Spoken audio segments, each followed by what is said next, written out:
پہاڑ پر ہے جس کو جبل نور بھی کہا جاتا ہے۔ آپ اس غار میں جا کر عبادت کرتے، کئی راتیں وہاں مقیم رہتے۔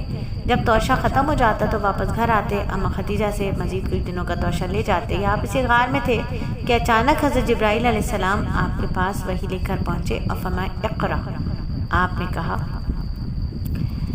ما انا بقاری، میں پڑھنے والا نہیں، کیونکہ آپ امی تھے۔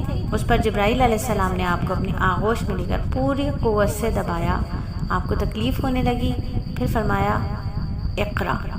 آپ نے پھر وہی جواب دیا۔ آپ نے دوسری مرتبہ، جبرائیل علیہ السلام نے دوسری مرتبہ آپ کو پکڑا اور پھر دبایا، سینے سے لگایا اور زور سے دبایا اور پھر کہا اقرا، تو آپ نے پھر تیسری مرتبہ وہی جواب دیا اور چھوڑ دیا۔ پھر فرمایا اقرا